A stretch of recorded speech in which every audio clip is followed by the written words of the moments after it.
live at the Cutting Up Barbershop, man. Me and my dog Kareem, I'm KC, man. We got some issues we need to address, man. Everybody talking about these issues in the barbershop, they're on the street corners, man. We just want to address these issues. Everything, man. That's the Bottom Line podcast, and you know what I'm saying. And we got a lot of things going on in society, and we're gonna touch upon a lot of things on this podcast. This is a platform for up-and-coming artists, any type of entrepreneurs, or anybody who has something they want to bring to the table. But this assignment basically about it's gonna be about what's going on in past and current events. And the first thing we're gonna touch on is this Kanye West thing that's been blowing up in the news lately about this 400 years of slavery. 400. 400. Look at the shirt, bro. Against the grain, with a runaway slave on it, boy. Yeah. With a runaway slave on it. 400 years. You know that cool stuff. So this is my take. This is what I want to say. What Kanye West said, in my opinion, I really don't disagree. To be honest, because I feel check me out, because I feel like everybody just heard the 400 years of slave portion of the thing and didn't understand what he really was trying to say. What is he really trying to say? He's saying in our minds we still acting like we've enslaved. Most black folks talking about, oh, the white man won't let me do this, the white man won't let me do that. That's the same thing our great-great-grandpeople saying about with the master. Yeah, but still, how you gonna choose to be in a situation where you can't do this, you can't do that, you already can't read. They don't want you to leave the plantation. You actually would choose to be in a position where you can't do what you want to do freely and be instructed by somebody else, bro. You really would choose that? I mean, even right now, if you had a choice to work and not work, which one would you choose? I choose not to work. Exactly. So that means you wouldn't want to be in the walls of that job telling you when, where, and how to do things, right? You got a point. But this is the example I would use. This is what I would use. It's like when you got a child. You got a little child, you spank them. Mm-hmm. You put fear in them. Mm-hmm. And some kids take that stuff so deep that they be grown men, they be free from their parents' house, and they say, oh, I can't live with my mama or my daddy. But what you just said, you put the fear in the child to believe that. Yeah, but the child is not just thinking that on his own. You told this child these are the consequences if you do these things. Now it's still on that child to choose to either say, okay, I'm gonna buck the system, or I'm gonna go by what you say. You just proved my point. How? You just proved my point. How? Because the child had to make a decision. When he's an adult, he's free. He do what he want to do. Right. Back in his mind, he still got that mental block. Yeah, but my mom. Black people do that right now to this very day. Let's be honest. You're not being honest. Let's be honest. We're gonna have this conversation. Honestly. You know what I'm saying?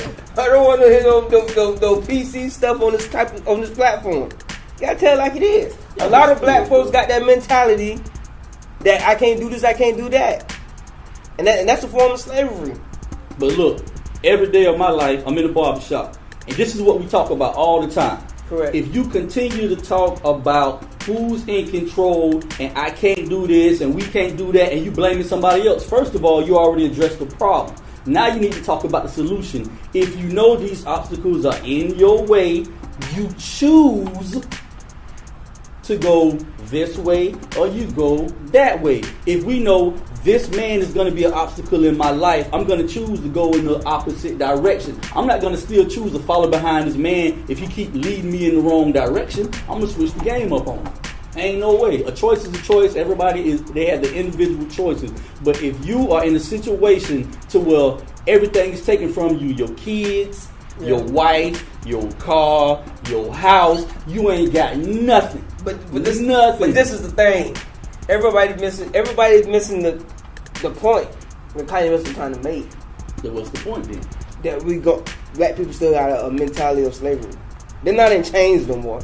They're not getting whipped no more. Yeah, it's still that mental block. It's still up. It ain't mental. Just because they ain't lynching us, that don't mean every time the police pull their gun out on us when we in our car with our hands up, it's the same thing. It's modern day lynching, bro. It's the same thing. Only thing is, just like my boy Naki say, we at Cutting Up Barbershop, I got to plug my dog in. Like my dog Naki say, they traded in them hoods and them white sheets for briefcases, badges and all the judges that we standing in front of every day. Those are what they doing now instead of running around on horses and white sheets. They got police cars and business suits now. But you got a point. You got a point. But but you still missing the point. You made a point, but you missing the point. The point is, listen. I don't agree with everything he says. Right. And what he said is outlandish because he don't know how he needs somebody to speak for him. Right. He's not good at making his point. Right. But what he was trying to say is, it is a slave. Black folks do got a slave type mentality. Yeah. To this very day. Yeah. But even though we got the tools, we got the tools, we got the information. We don't really need the other race. For help. I feel that. We got the same supplies they got.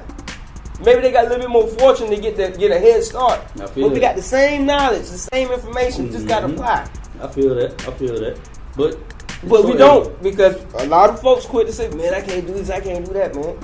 White man this, white man that. This is stop making excuses. Go out there and get it. And that's why I say people, the media spent this Kanye West thing because, in my opinion, the media is trying to start a race war.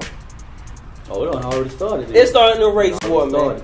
And like I said, I was talking to my boy Junior the other day, and I was telling him that it's black people in Africa who don't like other black people who live in the same country. It's black people in America that don't like black people. But the message is this. Is that wrong though? Okay, I ain't gonna say don't like. You cannot trust. No. It's the same thing. I don't trust dogs. Okay, I don't trust dogs.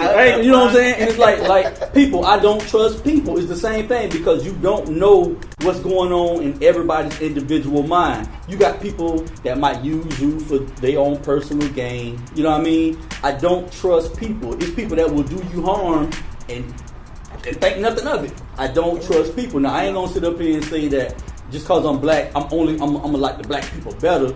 I know black people, I know white people. I've been on earth long enough to know that people and animals, you can't trust them because they got their own mental, got their own mind. But this is the bottom line. This is the bottom line on this Kanye West thing before you move forward. The bottom line is this, and this is the point I was trying to prove. It's kind of weird how I'm saying it, but it's gonna make sense. So just pay attention. So this is what I'm saying. In Africa, you got different black folks don't like different black folks in the same country. You know why? Because they're tribal. And the same thing goes on everywhere. Yep. It's tribal. I mean, you look the same. Right. But I really don't know you. Right. I don't know if you here to infiltrate or whatever you're trying to do. That's right. And right now in America, you got the blacks and the whites fighting each other. Yep. The whites think the blacks trying to infiltrate them. And the blacks think the same, vice versa. Yep. And I don't think it's actually wrong. Right. Because even in the animal kingdom, a lion not gonna just let another lion walk up. Exactly. They the same type of animal. Exactly. But the male comes towards his tribe. Right. What he doing? Right. You gotta get up out of here. Right. Because if he lose, his tribe is taken over by the other lion. Right. Same with these groups. Right. But see, you saying the one word that you saying is the link to the whole chain. Tribe. Every tribe knew each other's custom. If I come to your village, I already know what y'all about. I know what life you about. So when I walk into your village, I have to walk into your village a certain way. But the powers that be came in between that. They came in between our communication to say, okay, when I walk into Kareem's tribe, I know that their custom is to bow their head before you speak to them. But one man came in between the both of us and said, you ain't got to bob your head when you go over there. Okay. You don't have to do that. You got more men on your squad than he got. You can go and infiltrate. See, when somebody come in between, when that third party come in between, all that respect level change, all that trust level change, because we, black people, ain't never had a problem trusting each other, but when that third party came in and just whispered in your ear one thing and whispered in my ear another thing, now as a lion, when I walk into your area, I'm going to look you up and down like, you know what I'm saying? You got to get G-check. You got to get G-check. You got to get back to it. But tribe, like you say, that one word tribe, the tribes never let a third party get in between everything that they already had running. Yeah. So now, with me trusting black people, right now, there has been a third party that have put a wedge in between me, you, and all the black people in the world. So now, my mental is, I can't trust it. You know what I'm saying? So it's not me. it's that third party, which is something we got to work on. So in order to get to the bottom line, what is the solution? The solution is something like this. First of all, buy black. Mm-hmm. Stay out of other folk business. Mm-hmm. America got rules and regulations. Okay. Now, their rules and regulations are put here for us to submit to them. We already got rules and regulations as a people. We need to adhere to those rules and regulations. Religion, we have our own, but they gave us a new one. Education, we need to go back, read books, and don't take what they gave us in school and say, that's the bottom line. Go and read the book all the way back to the beginning, get your education level up. I was trying to say, what the bottom line to the solution, the bottom line to the solution to fix it. Because me personally, I think all of us as humans, maybe I'm on that kumbaya tip, say whatever you want to say. But this is what I believe. I think all of us as humans, we all one. We all get require the same surgeries. We all get old. All our hair turn gray. So, I think instead of people trying to be divisive, right? People got to come together one day. Yeah. And that's how I feel. It's me, Slim. You know, that's just how I feel as a man. The reason people make money is to support the family. Meaning that if I'm not spending money in the black community, none of our black kids will be able to go to college. But if I take my money to the mall, over there across the water, they kids are getting the money to go to college, and I'm taking out of my household. So I believe we can work with each other, but the basis of it all is the main part of my money would be in the black community to help my people get to the next level. Because that's why we had to have the United Negro College Fund, is because we had to take our money out of our community, downtown, and to all these other places like the ice is colder than ours. And now our kids behind because we spending money with them and they ain't spending money with us. Now, the next thing, the final thing I'd like to discuss is what's going on in local hip hop. You know, there's some talent in this area. Right. There's some guys, you know, you had the IBCs, you had the 41 Boys, Rob B. These guys can really rap. Right. I believe Florida is a red zone. What I mean by red zone red flag. Well, what I mean is Florida is not chosen for music. Florida is chosen for sports. Everybody local in the area that we know that's successful play football, basketball, some baseball. Now, as many local rappers as we got that's been grinding for years, and they got the talent, they've been investing their money, but they still won't blow. You got Tampa, you got Miami, you got Fort Myers. Now, usually if you leave this area and go somewhere else, you'll blow. Say you leave Florida and go to Atlanta. You gonna blow. It don't happen. Say you leave Florida and go to Cali, you gonna blow. But it's not happening though. It is. We got 3 young men that had to leave the area to actually get over that hump that they actually facing right now. So as for a local rapper like me and you, if we trying to grind in Sarasota, Florida, and Bradenton, it's not going to happen because we're in a red zone. People coming to this area looking for athletes. They're looking for black football players and basketball players. And I don't know if that's how it actually is, but it seems like Florida has been deemed for athletes and not music. I mean, like you said, we're in the red zone area, so people not trying to pull talent from here for hip hop. They only want them athletes, play balls and sports like that, you know. But you know, we gonna break the ground, man. Yeah, man. And hopefully, this platform allow audience from different places to check out, you know, some of the talents in this area, even from businessmen, entrepreneurs, hip hop artists, models, all that stuff. Whoever got something to show, we would love to get them on the show and talk about their product or their message or their artwork and see how we can help. You know, because it's always good to have good exposure. Exposure is good, and like I say, we can get this spread out through our platform and help other guys. It'll be good for everybody. Everybody will win. But in conclusion,